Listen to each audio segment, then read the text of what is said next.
The hallways of Westlake Community College were always busiest between classes, but by late afternoon they grew quiet.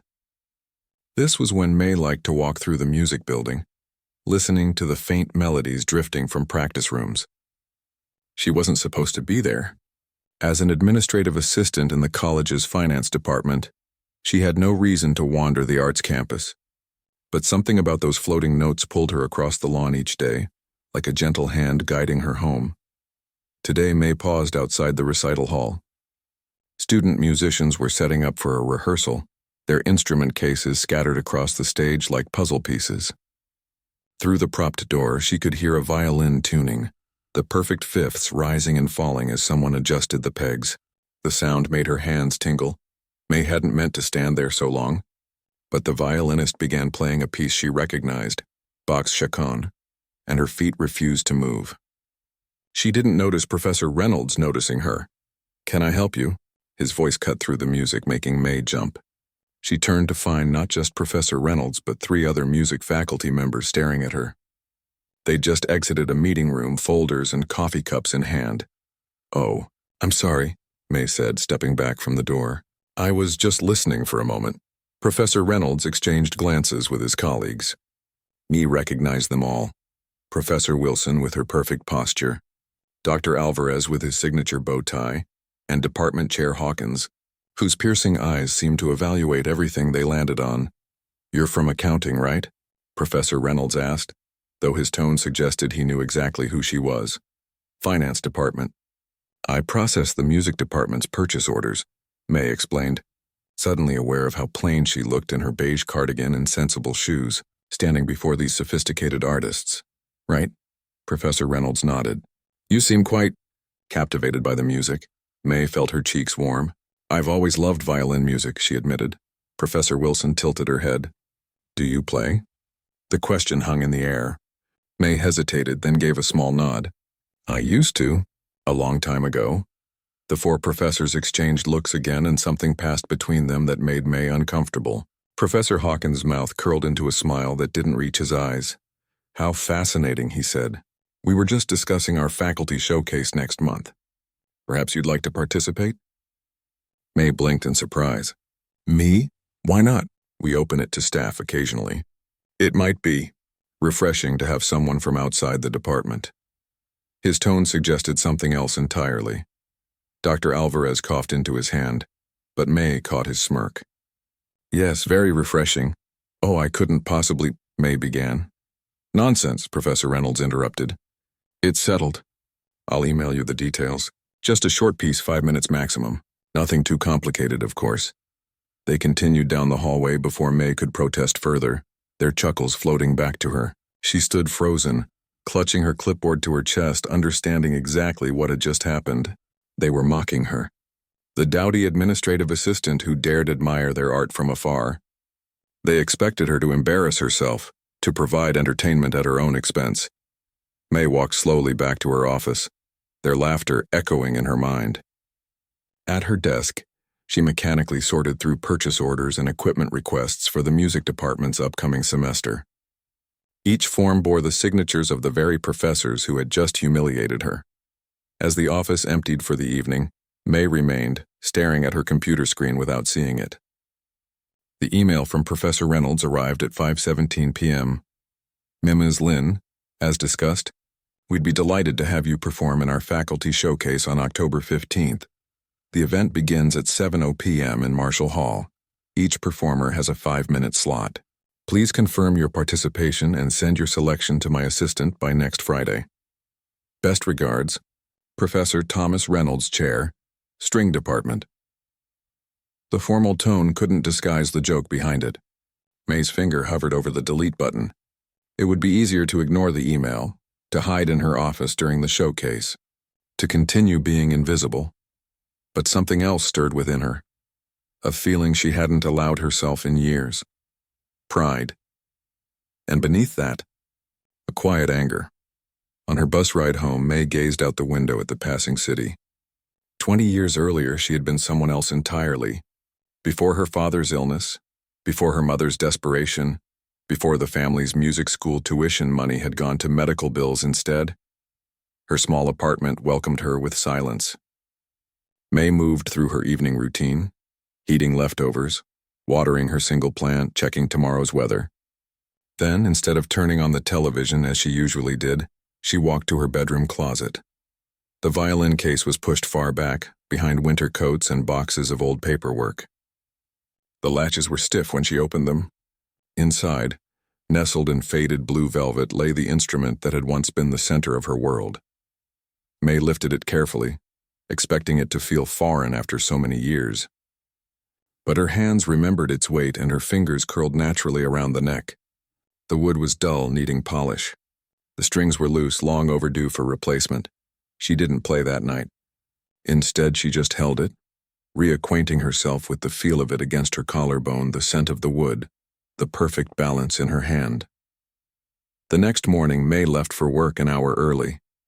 She stopped at Garrison's music shop, where a sleepy-eyed young clerk helped her select new strings, rosin, and a replacement bow hair. The cost made her wince, nearly half a day's wages, but she handed over her credit card without hesitation. Getting back into playing? The clerk asked conversationally as he rang up her purchases. Something like that, May replied. At work, she moved through her day with unusual energy. She processed twice her normal workload, her mind already elsewhere. When lunch hour arrived, instead of eating in the staff room as usual, she slipped away to the music building with her violin case hidden in a tote bag.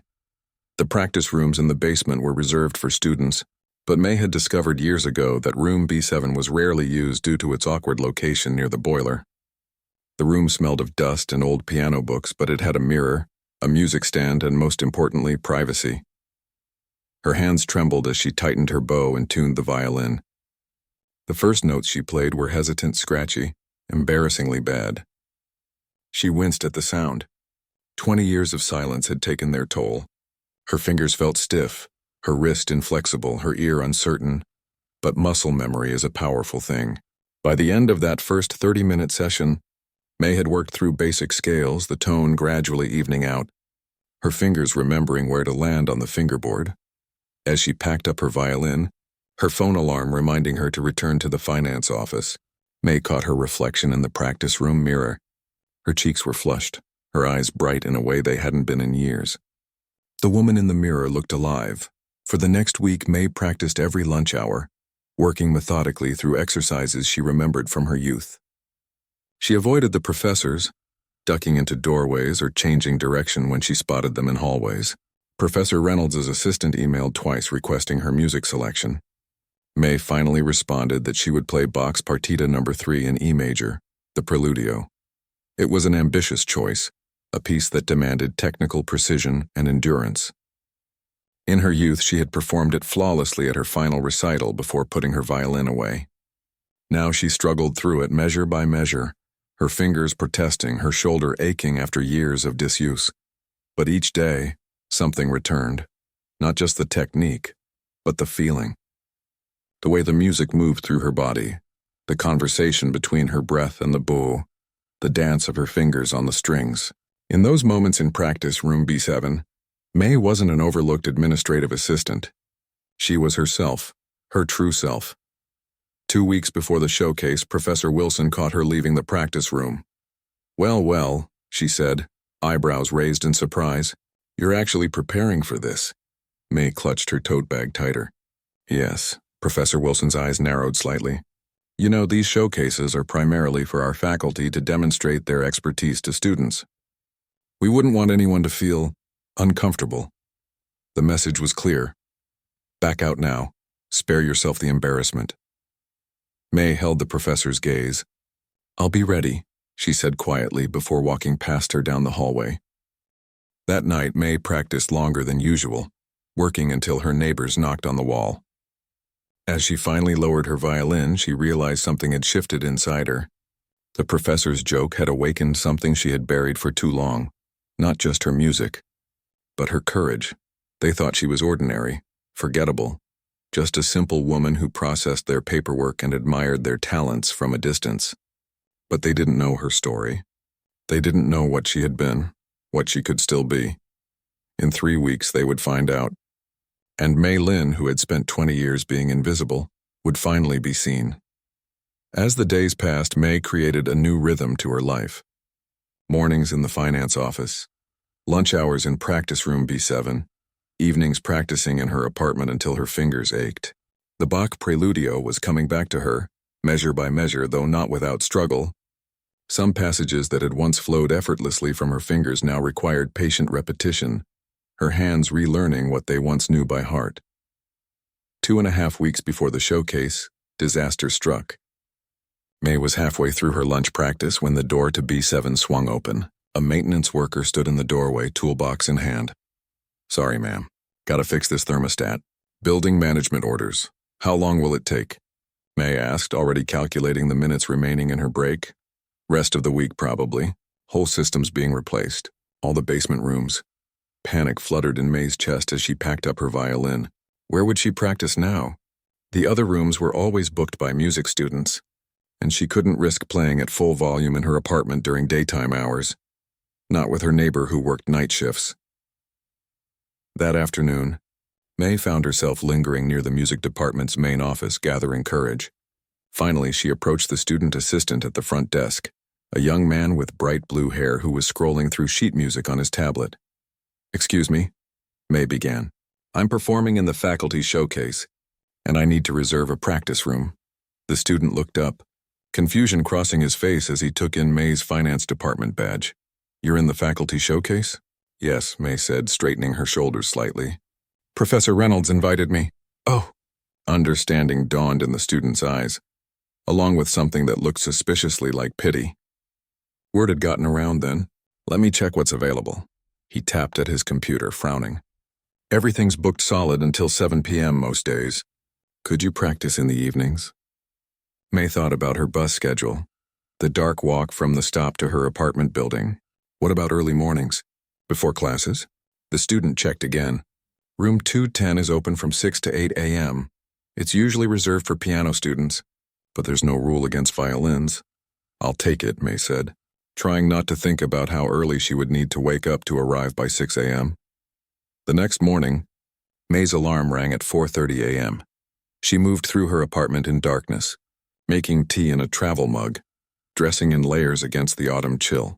The streets were empty as she waited for the first bus of the day, save for a few delivery trucks and early shift workers. The music building was eerily quiet when she arrived. Her footsteps echoed in the hallway as she made her way to room 210.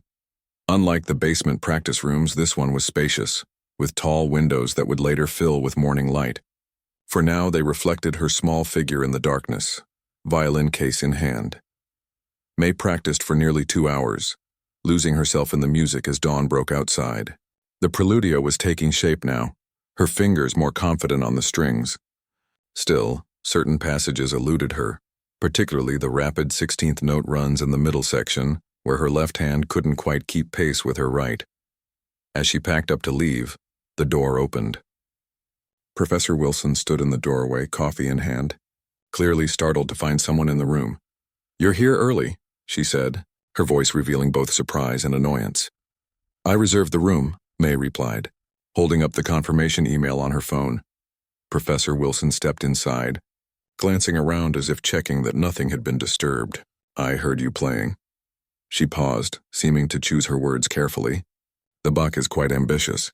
May clasped her violin case. "It's a piece I used to play." "Used to," Professor Wilson emphasized. "Music requires consistent dedication, years of it, not a few weeks of practice before a showcase." Her eyes flicked to May's hands, office workers' hands, not a musician's. Perhaps something simpler would be more appropriate. Heat rose to May's cheeks, but she kept her voice steady. "I'll be ready." Professor Wilson raised an eyebrow. "I'm sure you believe that." After she left, May remained standing in the practice room, the professor's words ringing in her ears. The doubt they planted took root, growing throughout her workday. That evening, as she attempted the Bach in her apartment, her confidence faltered. Her intonation wavered, her rhythm stumbled. Was Professor Wilson right? Was she fooling herself? May put down her violin and opened her laptop. She searched for recordings of the Bach Preludio, clicking on videos of famous violinists performing the piece. Their fingers flew across the fingerboard with seemingly effortless precision. How could she ever compare? Her mouse hovered over the email from Professor Reynolds. It would be so easy to reply now, to withdraw from the showcase, to cite work commitments or sudden illness. No one would be surprised. It was what they expected. Instead, May closed her laptop and picked up her violin again. But this time she didn't attempt the Bach. She played a simple folk melody from her childhood, a song her grandmother had taught her when she first held a violin. The sweet, uncomplicated tune filled her small apartment, and with it came a flood of memories. Her grandmother's gentle hands guiding her bow arm, her father's proud smile at her first recital, her mother saving every program from every performance. The following morning, May arrived at room 210 with renewed determination and a new practice strategy. Instead of pushing through the entire Bach from beginning to end, she isolated the troublesome passages, breaking them down into smaller sections, practicing them at reduced speed. She recorded herself on her phone, listening critically to the playback, making adjustments. Days passed. May settled into her new routine. Pre-dawn practice sessions, full work days processing departmental budgets and purchase orders, evening practice in her apartment. Sometimes she caught snippets of conversation in the hallways, professors discussing the upcoming showcase, occasionally with a meaningful glance in her direction if they spotted her. Once she overheard Professor Reynolds telling a colleague, "It should be quite entertaining," with a chuckle that made her grip her clipboard tighter. 10 days before the showcase, May received a surprise visitor during her morning practice. She was working through a difficult passage when she sensed someone watching her. Looking up, she saw an elderly man standing in the doorway, leaning slightly on a cane. "Please don't stop on my account," he said, his accent hinting at Eastern European origins. May lowered her violin, recognizing him as Professor Levin, the retired former head of the string department. He must have been at least 80, but his eyes were sharp and alert. "I'm just practicing," she said, suddenly self-conscious. "Yes, Bach, the E major preludio." He stepped into the room. "I heard from the hallway. You have good tone." "Thank you," May said, surprised by the genuine compliment. "But you rush the 16th notes in the middle section." "May I?" He gestured to a chair and May nodded. For the next 45 minutes, Professor Levin offered gentle suggestions about fingering and bow distribution. He demonstrated patterns on his knees, his gnarled hands still elegant in their movements. May tried each suggestion, feeling the passages gradually unlock under his guidance. As their impromptu lesson ended, May gathered courage to ask the question that had been troubling her. "Professor Levin, do you think, is it possible for someone to return to music after many years away and still play well?" The old professor considered her question seriously. "The technical facility, it can come back with practice. But more importantly, what do you have to say with the music now that perhaps you did not have as a young student?" This is the interesting question. May thought about the 20 years between then and now, the struggles, the sacrifices, the quiet moments of beauty she had found despite it all. "I'm performing in the faculty showcase," she admitted. "The other professors, they don't expect much." A knowing smile crossed Professor Levin's face. I understand now. Reynolds and his crowd?" When May nodded, he continued, "They forget sometimes that music belongs to everyone, not just to those with fancy degrees and concert careers." As he rose to leave, he added, "I think I will attend this showcase. It has been too long since I heard Bach played with honesty." In the week that followed, May's playing transformed. Professor Levin's technical advice helped certainly, but something deeper had shifted as well. She stopped trying to recreate the perfection of her youth and instead allowed her current self, with all its lived experience, to speak through the music. 3 days before the showcase, Professor Wilson passed May in the hallway outside the finance office. This time, instead of ignoring her, the professor stopped. "I heard you practicing again yesterday," she said, her expression unreadable. "You've been working hard." May nodded, waiting for the critique that would surely follow. Instead, Professor Wilson simply said, "Well, good luck," before continuing on her way. That small interaction, not quite encouragement, but no longer open dismissal, fueled May through her final practice sessions. The Bach now flowed from her fingers with growing confidence. It wasn't perfect. There were still passages where her technique faltered slightly, but the music lived and breathed. The night before the showcase, May stayed late at work, finishing a budget report that would be due while she took personal time off for the performance. The campus was quiet as she finally left the office, the autumn evening settling around the buildings. On impulse, she detoured to Marshall Hall, where tomorrow's showcase would take place. The auditorium was dark, but the stage work lights were on, illuminating the empty space where she would soon stand. May walked slowly down the center aisle, her footsteps echoing in the vast room. She climbed the steps to the stage and stood center, looking out at the rows of seats, hundreds of them, that would be filled tomorrow evening. Fear fluttered in her chest, but beneath it was something stronger, a quiet certainty. Whether her performance was met with mockery or respect, she had already won a private victory. The music that had been silenced for 20 years was alive again, flowing through her like a river that had found its way around a long-standing dam. Tomorrow would come with its own challenges. But tonight, standing alone on the empty stage, May knew with absolute clarity that she was exactly where she belonged. The morning of the showcase, May woke before her alarm. She lay still in the pre-dawn darkness, listening to the quiet hum of her apartment building. Today was the day. After weeks of practice, of early mornings and late nights of doubt and determination, she would finally step onto that stage. For the first time in years, May called in for a personal day at work. Her supervisor had sounded surprised. May had never taken a day off except for a bout of flu 2 winters ago, but approved it without question. She spent the morning in a strange state of calm, cleaning her violin, ironing the simple black dress she would wear that evening, and practicing in slow, measured sessions to warm up her fingers without tiring them.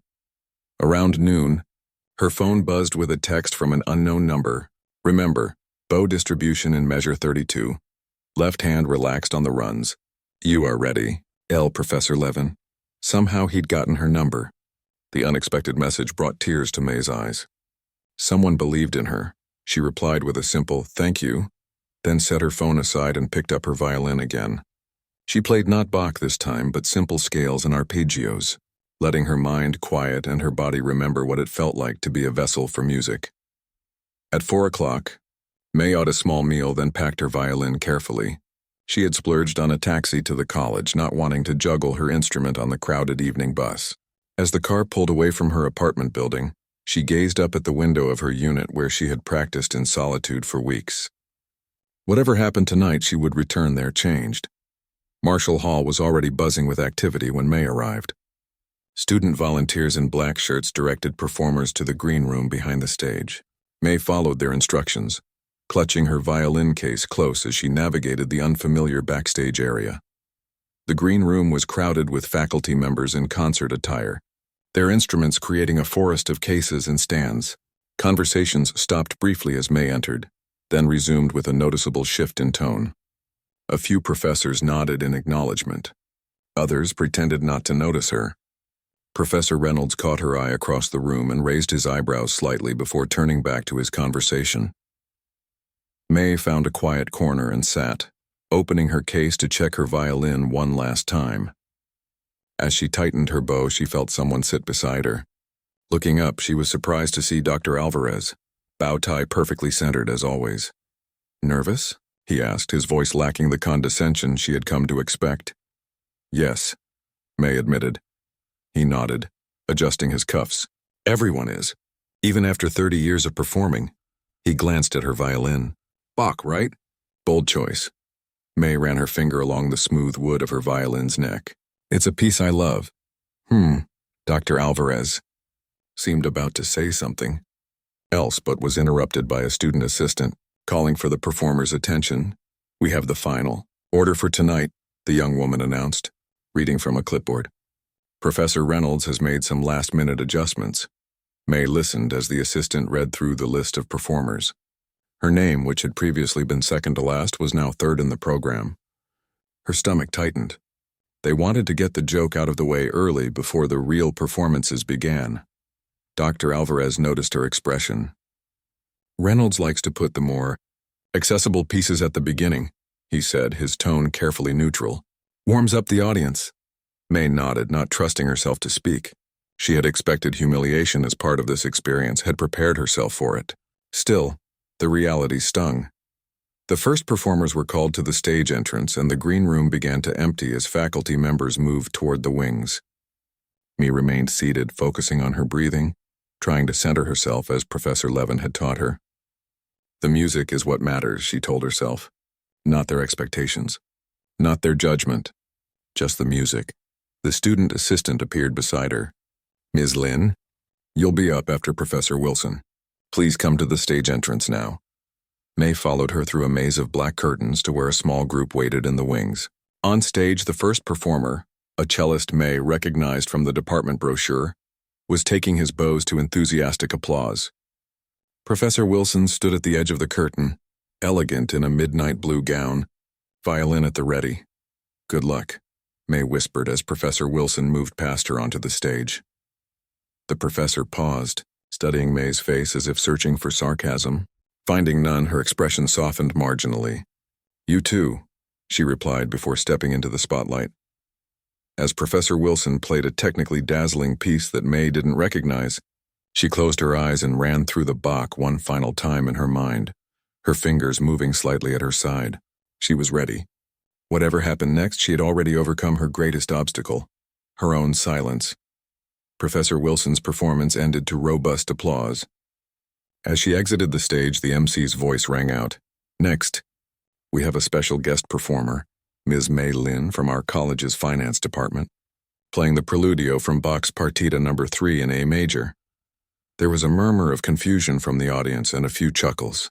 May took a deep breath and walked onto the stage. The lights were blinding at first, making it impossible to see the audience. She could only sense their presence, hundreds of people watching, waiting.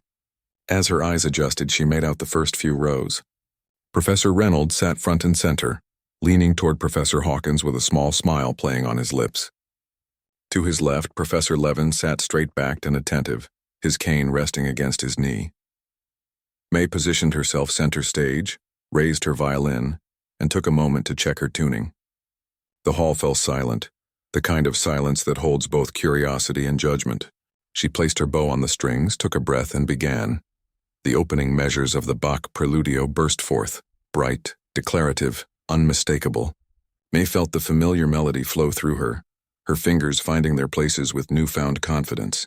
The hours of practice, the years of silence, the doubt and determination, all of it channeled into this moment, this music. As she moved through the first section, she dared to look toward the audience again. Professor Reynolds' smile had frozen. Professor Hawkins sat slightly forward in his seat. Professor Levin's eyes were closed, his head moving gently with the music. The piece progressed into the more technical middle section, where 16th notes cascaded in rapid succession.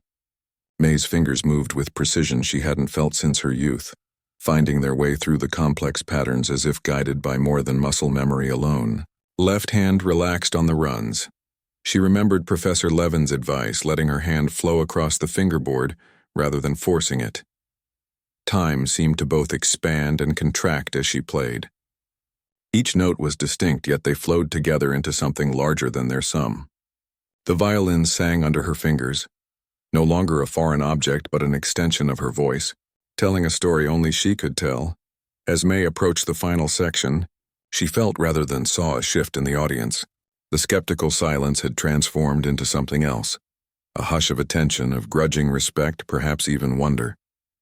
The ending of the Preludio, with its triumphant return to the opening theme and its definitive closing chords, poured from her violin with a certainty she had never before experienced in her playing. The final note resonated in the hall, hanging in the air for what seemed like an eternity before fading. In that moment of silence before the audience responded, May knew something had changed, not just for her, but for everyone who had witnessed her transformation from invisible administrator to musician. Then came the applause, tentative at first, then building. May lowered her violin and bowed slightly, her eyes finding Professor Reynolds in the front row. His expression was unreadable now, his habitual smirk replaced by something more complex. Beside him, Professor Levin was on his feet, his applause emphatic despite his age-weakened hands. As May left the stage, she felt lightheaded, as if she might float away. In the wings, the student assistant handed her a bottle of water, eyes wide. "That was amazing," the girl whispered. "I had no idea." May smiled, took the water with a murmured thanks, and made her way back to the green room. It was nearly empty now, most performers having moved to the wings or the auditorium to watch their colleagues. She sat down, her violin still in her hands, not quite ready to put it away. The door opened and Professor Wilson entered, still in her performance gown. She crossed the room directly to May, her heels clicking on the hardwood floor. "Where did you study?" she asked without preamble. "Curtis Institute," May replied. "For 3 years. Before I had to leave." Professor Wilson nodded slowly. "I thought so. There's a distinctive approach to Bach in your playing." She paused. "You should have said something." May looked down at her violin, at the slight wear on the fingerboard where decades of fingers had pressed against the strings. "Would it have mattered? You had already decided who I was." The professor didn't answer immediately. When she did, her voice had lost its usual sharpness. "Well, it matters now." She turned to leave, then stopped. "The faculty quartet is down a second violin for the spring concert series. We rehearse Tuesday evenings." Before May could respond, Professor Wilson had gone, the door swinging shut behind her. Alone in the green room, May finally placed her violin in its case, running her fingers over its curves one last time before closing the lid. The rest of the showcase continued without her. She could hear the muffled sounds of performances and applause, but she remained where she was, processing what had just happened. 20 years of silence, ended in 5 minutes of music. She thought about Professor Wilson's unexpected invitation, about Professor Levin's faith in her, about the faces in the audience as they realized their assumptions had been wrong. Mostly, though, she thought about the feeling of the music flowing through her again, like a long-lost friend returning home. Whatever came next, whether she joined the faculty quartet or simply continued playing for herself in her small apartment, May knew with absolute certainty that the music would remain part of her life now. She had reclaimed that piece of herself, and this time, she wouldn't let it go. May sat alone in the green room until the showcase ended. She heard the final performance, the audience's enthusiastic applause, and then the sounds of people filing out of the auditorium, their voices creating a gentle roar like ocean waves beyond the door. She had considered slipping out early, taking her violin and disappearing into the night before having to face anyone. But something kept her seated, waiting. A soft knock came at the door. Before May could respond, it opened to reveal Professor Levin leaning on his cane. "There you are," he said, his weathered face breaking into a smile. The woman of the hour. May felt her cheeks warm. "Hardly that, no?" The old professor entered the room and settled himself carefully into a chair across from her. "You have caused quite a stir, my dear. Reynolds looks like he swallowed a lemon." Despite herself, May smiled. "That wasn't my intention." "No? Not even a little?" Professor Levin's eyes twinkled. When May didn't answer, he continued, "In my experience, the best musical statements often come from a place of truth. Your Bach spoke volumes tonight." The door opened again and a small group of students entered, chattering excitedly. They stopped when they saw May. "Are you Ms. Lin?" one of them asked, a young woman with bright copper hair. "The violinist from the finance department?" May nodded, surprised by the recognition. "Your performance was incredible," another student said. "We just wanted to tell you that." "Do you give lessons?" asked a third, clutching a violin case of his own. "I'm working on Bach too, but nothing like what you played." I don't teach," May stammered, overwhelmed by their interest. "I haven't played seriously in many years until recently." "But you studied at Curtis," the first student said. "Professor Wilson just told us. That's one of the best music schools in the country." Professor Levin watched the exchange with evident amusement. "Perhaps Ms. Lin might reconsider teaching," he suggested. "Though I believe she has a standing invitation to join the faculty quartet first." The news seemed to impress the students even more. They asked May several more questions about her training and her interpretation of the Bach before finally saying goodbye, promising to look for her at future performances. After they left, May turned to Professor Levin. "How did they know about Curtis?" "Word travels quickly in the music department," he replied, "especially when Professor Wilson announces to anyone who will listen that the finance department has been hiding a Curtis-trained violinist in its midst." May shook her head in disbelief. Just hours ago, these same people had been expecting her to embarrass herself. Now she was the subject of admiration and curiosity. "It feels unreal," she admitted. Professor Levin nodded understanding. Music has power to change how people see us, and how we see ourselves. He rose slowly from his chair. Come, there's a small reception in the faculty lounge. You should make an appearance. I'm not faculty, May reminded him. Tonight you are an honored guest, Professor Levin insisted. Besides, I could use an arm to lean on. These old bones aren't what they used to be. May couldn't refuse. She gathered her violin case and offered her arm to the elderly professor. Together they made their way through the now quiet building to the faculty lounge on the second floor. The room was crowded with performers and guests, the air filled with conversation and laughter. As May entered with Professor Levin, several heads turned their way. She felt a familiar urge to shrink into herself, to become invisible as she usually did in crowded rooms.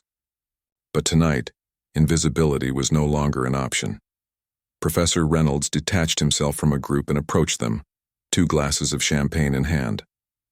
He offered one to May with a smile that didn't quite reach his eyes. Ms. Lin, he said, his voice carrying just enough to be heard by those nearby. The woman full of surprises.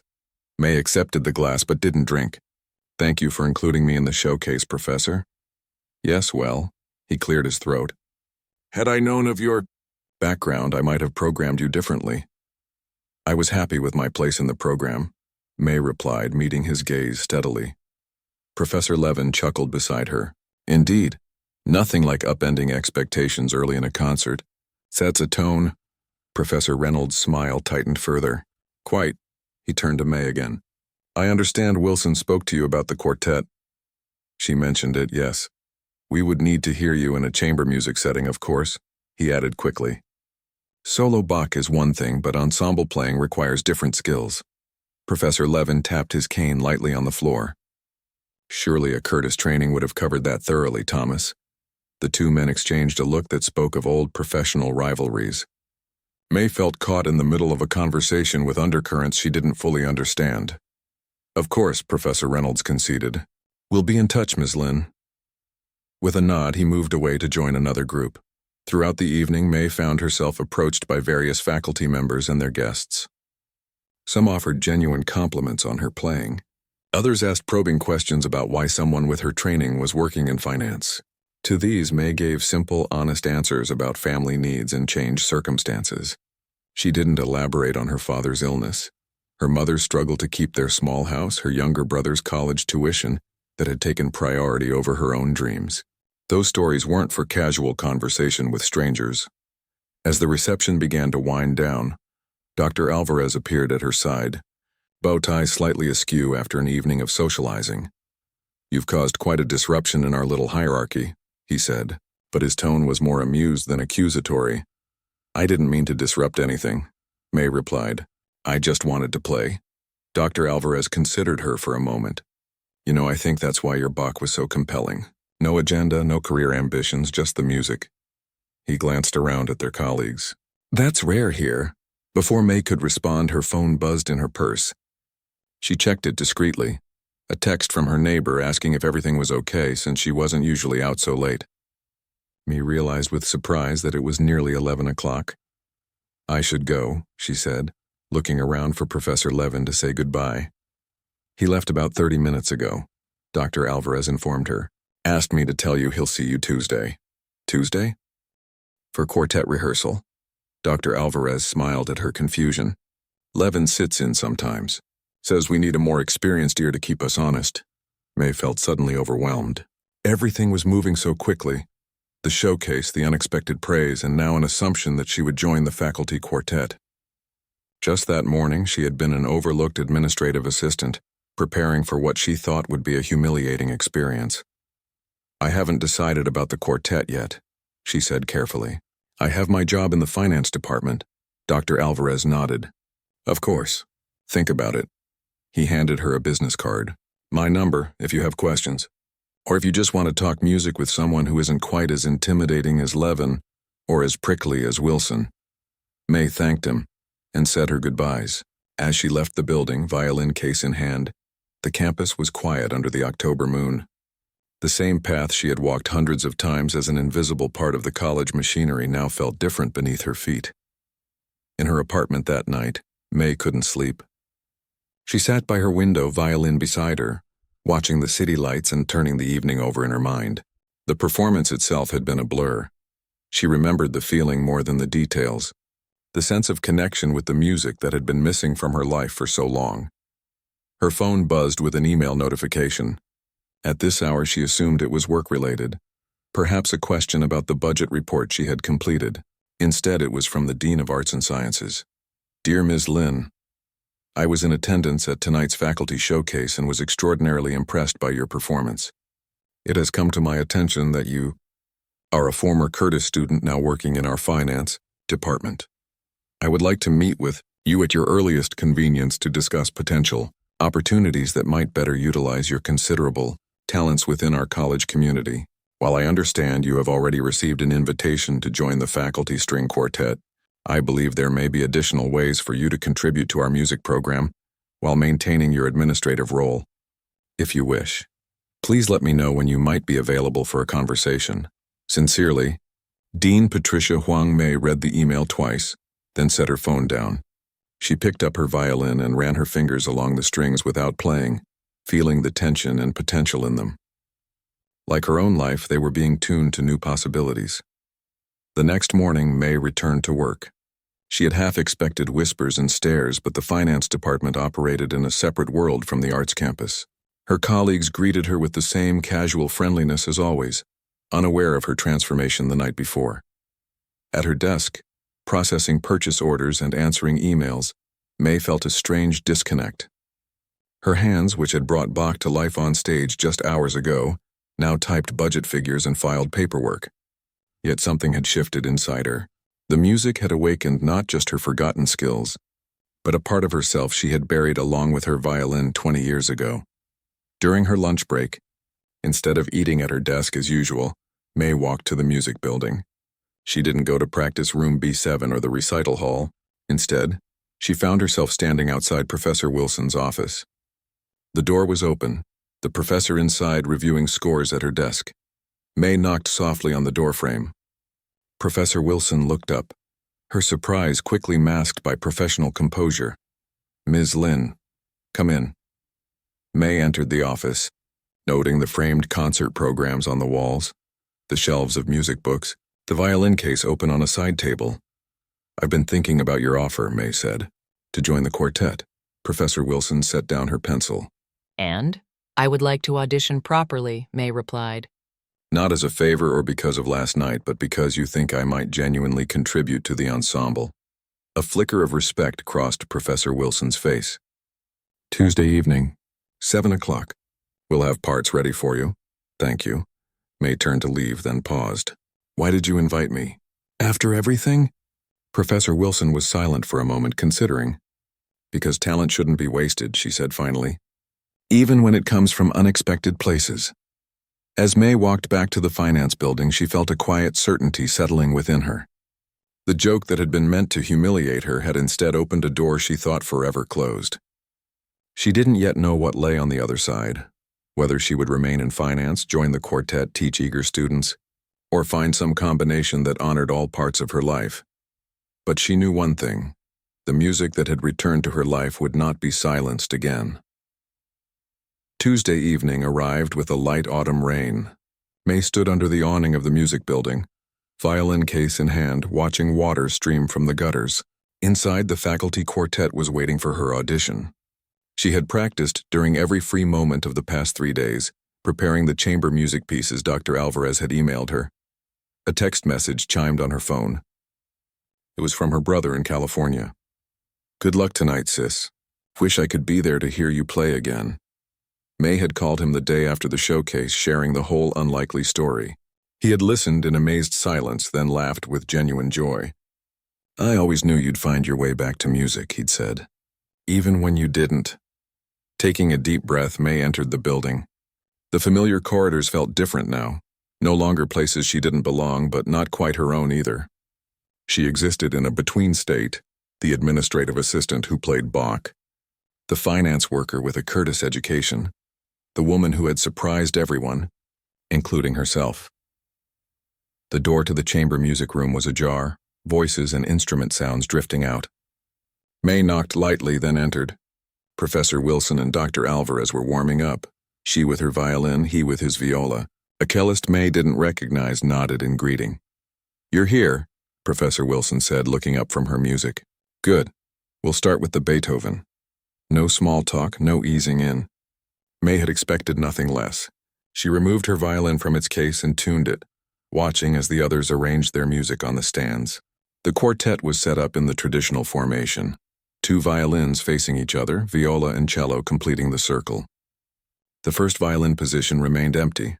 Professor Levin sat in a corner of the room listening with his eyes closed. He opened them as May finished tuning and gave her a small encouraging nod. "First violin is technically my position," Professor Wilson explained, "but we often rotate for teaching purposes. Today you'll take first chair for the Beethoven. I'll be watching for how you lead, how you communicate, how you balance your voice with the ensemble." May took her seat, setting the music on the stand before her. Beethoven's String Quartet Op. 18 No. 4, a piece she hadn't played since her student days. She scanned the first movement, muscle memory already stirring in her fingers. "Whenever you're ready," Professor Wilson said. May raised her violin, made eye contact with each musician in turn, and gave a clear nod to set the tempo. Then she drew her bow across the strings and the quartet began. The first few measures felt stiff, each player finding their footing, testing the waters. But by the end of the exposition, something had changed. The music began to breathe between them, conversations passing from instrument to instrument. May found herself leading not by dominating, but by listening, hearing each voice in the quartet, responding to subtle shifts in tempo and dynamic, suggesting rather than demanding. When the movement ended, no one spoke immediately. The cellist, whose name May learned was Dr. Chen, was the first to break the silence. "Well," he said, "that settles it for me." Professor Wilson adjusted her glasses, studying May with new interest. "Let's try the Ravel, second movement." They played for almost 2 hours, moving through various pieces, sometimes with May as first violin, sometimes as second. By the end, the initial formality had given way to genuine musical conversation. Twice, Professor Levin called out suggestions from his corner, once praising a phrasing choice May had made, once encouraging the group to take more time with a transitional passage. When they finally set down their instruments, the atmosphere in the room had transformed. They were no longer evaluating her. They had become, however temporarily, an ensemble. "Thursday, 7 o'clock, Professor Wilson said as they packed up. "Regular rehearsal. We're preparing for the winter concert series. 4 performances beginning in December." It wasn't a question, but May still hesitated. "About that," she said carefully. "I have a meeting with Dean Huang tomorrow. I'm not sure yet what my role will be going forward." Professor Wilson frowned slightly. "The dean? What does she want?" "To discuss opportunities," May replied. "That's all I know." Dr. Alvarez and Dr. Chen exchanged glances. The dean attended the showcase, Dr. Alvarez explained. She was impressed, as were we all, Professor Levin added, rising from his chair with the help of his cane. "But the quartet would be fortunate to have you, Ms. Lin, should you choose to join us." As they left the building together, Professor Wilson fell into step beside May. "Whatever the dean offers you," she said quietly, "remember that performing is different from teaching or administrative work. If you want to play, really play, the quartet would give you that opportunity." May was touched by the unexpected encouragement. "Thank you. I'll keep that in mind." The next morning, May dressed with special care for her meeting with the dean. As she walked through the administrative building where she had worked for years, colleagues greeted her as usual, unaware of the changes unfolding in her life.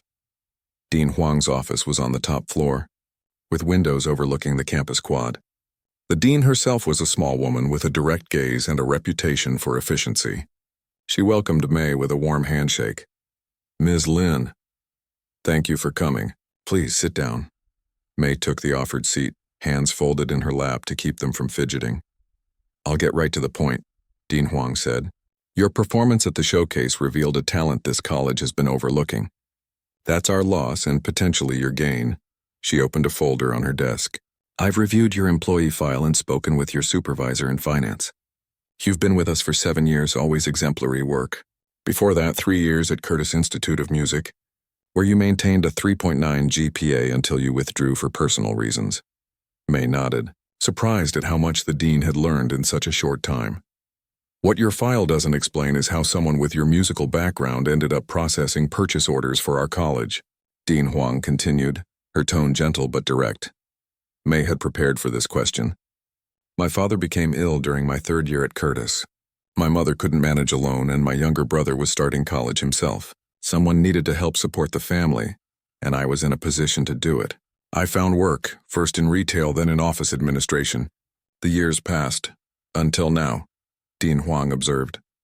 Until now, May agreed. The dean leaned forward slightly. Ms. Lin, I'd like to offer you a position as adjunct instructor in our music department, teaching beginner and intermediate violin students, while maintaining reduced hours in finance if you wish.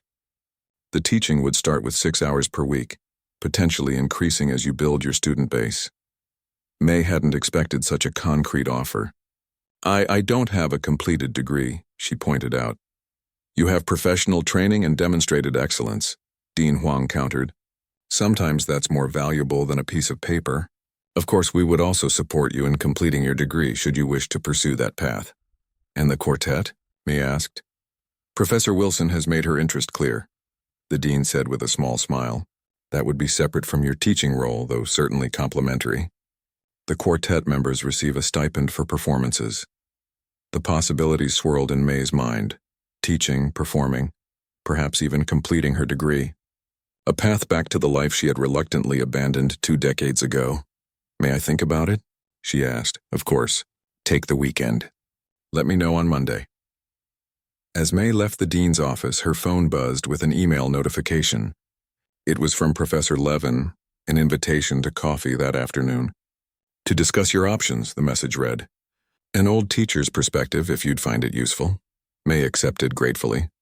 A few hours later, she sat across from Professor Levin at a quiet cafe near campus, warming her hands on a mug of tea as rain tapped against the windows.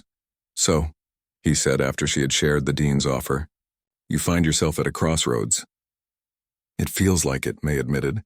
After 20 years of a different life, suddenly all these doors are opening. It's overwhelming. Professor Levin nodded understanding. May I ask you something? When you played Bach at the showcase, how did it feel? May considered the question seriously. Like coming home, she said finally. Like finding a piece of myself I thought was gone forever. And in your current work, do you feel that same sense of belonging? May shook her head. It's steady work. I'm good at it. But no, it doesn't feel the same. Then perhaps the choice is simpler than it seems, Professor Levin suggested gently. But what if I've waited too long? May voiced the fear that had been whispering in the back of her mind. What if I can't teach effectively, or if the quartet realizes I'm not good enough? Ah, Professor Levin smiled. The universal fear of every musician. Let me tell you something I've learned in my 70 years of playing. Music is not just about technical skill. It's about having something to say. And you, my dear, after 20 years of life away from music, have much to say indeed. His words stayed with May throughout the weekend as she weighed her options. On Sunday evening, she took out her violin and played. Not Bach, not Beethoven, but the simple folk melody her grandmother had taught her when she was a child. The tune that had reminded her in her moment of deepest doubt before the showcase who she truly was. On Monday morning, May stopped by the finance office early. Her supervisor was surprised but supportive when May explained the situation. They worked out a transition plan that would allow May to reduce her hours while training someone to take over her key responsibilities. Next, May emailed her acceptance to Dean Huang, who responded almost immediately with congratulations and next steps. Finally, she texted Professor Wilson a simple message. I'll be there Thursday at 7. That afternoon, during her lunch break, May visited practice room B7 one last time. The room where her journey back to music had begun still smelled of dust and old piano books. She stood in the center, remembering how it felt those first days. The stiffness in her fingers, the uncertainty in her heart, the quiet determination that had carried her forward despite her doubts. 6 weeks had passed since Professor Reynolds and his colleagues had invited her to perform as a joke. 6 weeks that had changed the course of her life. As spring semester began, May's new schedule took shape. Mornings in the finance office, afternoons teaching violin students, evenings rehearsing with the quartet. Her first student recital filled her with more nerves than her own performances. But the pride on her students' faces made every moment worthwhile. The faculty who had once dismissed her now treated her as a colleague. Professor Reynolds remained somewhat formal but professional. Professor Wilson became a demanding but respectful chamber music partner. Dr. Alvarez often stopped by her small teaching studio to discuss musical interpretations or recommend repertoire for particular students. 1 year to the day after the showcase, May gave her first solo recital as a faculty member. The program included Bach, of course, but also works she had discovered or rediscovered during her year of musical rebirth. Professor Levin sat in the front row, beaming with pride. After the performance, as she accepted congratulations from colleagues and students, a young woman approached her somewhat shyly.